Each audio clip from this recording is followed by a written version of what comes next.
sight. It is a good day to die. My name is Douglas MacArthur. I'm from Alaska. I was originally born in Marysville, California at 6 months old. My mom is an Alaska native. My dad loved Alaska. He was in the military. That's how they got down there. And when I turned 6 months, he told my mom to pack the baby up. We're going back to Alaska. Her comment to that was, he's too young. My dad said, well, if he doesn't make it, he wasn't a keeper. Riding motorcycles, racing motorcycles. I grew up doing that. Raced boats, raced cars, flew airplanes, hang gliders, raced skiing, competed in freestyle skiing. I had a terrific childhood. So I bought a Harley Davidson, and it was a bike I wanted mostly because my dad had one. I had an uncle who was very close friends with the owner of the Anchorage House of Harley dealership, and they had built some motorcycles together. My uncle had built a Grand Champion motorcycle, and they built it in my mom and dad's living room. So, when you talk about how you grew up, and most moms would have had a fit if they came home and saw a motorcycle in 150 different parts all over the living room and couch and everything. Mom just thought it was normal, and she got involved too. I mean, she would help. So again, it was part of my upbringing. So I decided that the challenge that I wanted to take was the ultimate coast to coast. That's from mile marker 0 in Key West to the end of the road at Prudhoe Bay, Alaska, on the shore of the Arctic Ocean. I actually worked on the Alaska Pipeline helping build that and the road. I know my way around that part of the country just like I would know the back of my hand. It's very doable. The most dangerous part of that ride is north of the Yukon River Bridge, where it turns to gravel, and you're dealing with the large trucks that haul materials to and back and forth from Prudhoe Bay. I met a girl in Sturgis that works in the motorcycle dealership. She was actually introduced to me, and she rides in all kinds of weather, and she's an amazing young woman. She's a Native American, and she has recently organized and set the world record for the number of Native American women on Indian motorcycles to ride in the parade. 106, I believe it was.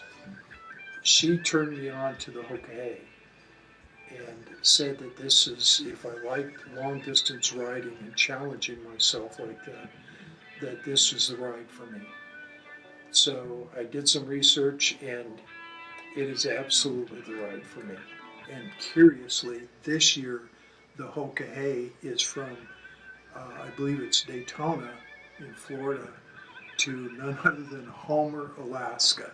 If you're going to ride a challenge like this with a name like Hokahey to a place like Homer, Alaska, you really need an Alaska Native involved in this riding an Indian motorcycle. And that would be me. I rode the motorcycle, rode the 500 miles off, brought it into the dealership, and they said, well, it's all set, works great, everything looks good. We'll see in a few months. It has to be at 2,500 miles for the next warranty inspection.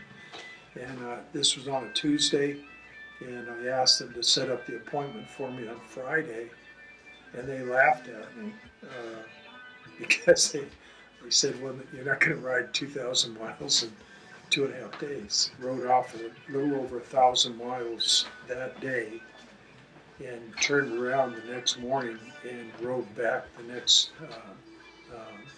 morning, and pulled into the dealership in Sturgis and showed them the mileage and said it's ready for the 2,500.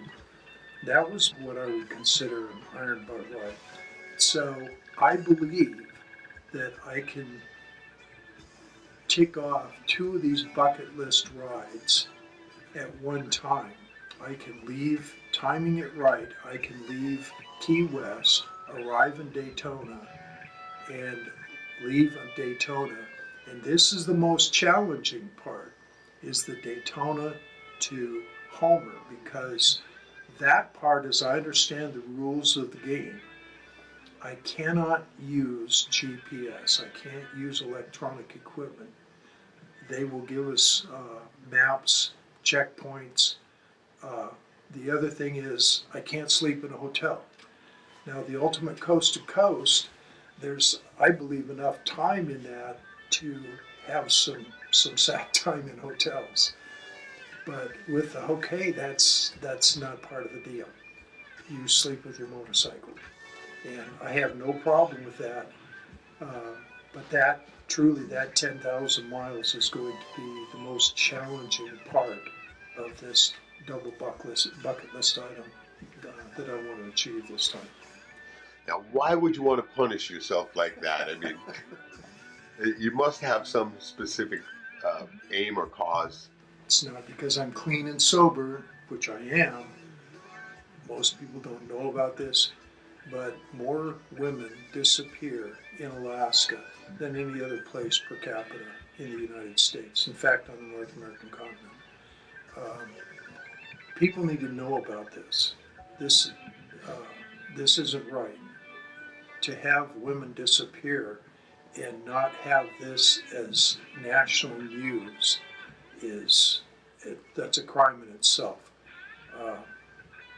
And most of these women are Native Americans. And because I have an awful lot of female members of my family who have suffered abuse, I think that this is a good cause. And that's what I'll be concentrating on for my fundraising. YouTube is the platform that I think is the most powerful to use. We're going to produce a YouTube channel that will post videos on a regular basis of the ride and what I faced in it, and some of the magnificent country that we'll be riding through. We'll use that to spread the word about the ride. We'll be live streaming the ride. We'll have a camera set up on the bike. This could be the first Hokahey live stream, but again, it will depend on, obviously, number one is my ability to convince the board to give me a spot on that ride. But two, I still need to work out the details, if that happens, which I hope it will, to work out details with the board as to how we can do this together and make sure that we meet the high standards of the Hokahey board, and also meet my personal standards, which I think are going to be pretty high. We want to put the word out about this problem. We want to raise money and awareness for it, and we want to do it in a way that honors those who are missing. Tomorrow will be my 72nd birthday. So walking around on the planet for 72 years have taught me a few things. One, don't back down from a challenge. My dad and my mom both taught me that there isn't anything I can't overcome if I just put my mind to it.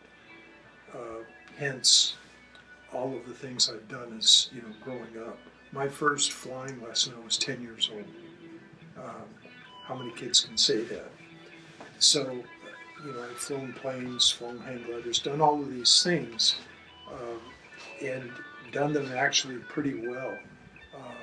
I've skied on my 50th birthday. I landed a double back somersault on skis. I'm in very good shape. I will have to get in better shape for this ride, but I don't have any problem doing it. It's going to be fun. In fact, A few months back, a company that I really enjoyed working for, a native-owned company, called me and asked me if I would be interested in coming back to work for them on the North Slope, and I just did that. So I'm in good shape. I get around fine. I love riding motorcycles. Let's go do this. You know, I'm sorry that I missed that deadline, but this is my home state you're riding to. The Indian motorcycle is, you know, it's a legend. It was the first motorcycle company in this country. I'll be riding an Indian motorcycle. I am Indian. I'm an Athabascan Indian, and I will get there by using the old Indian trick. I'm going to be just hard to stop. Am I still in this world?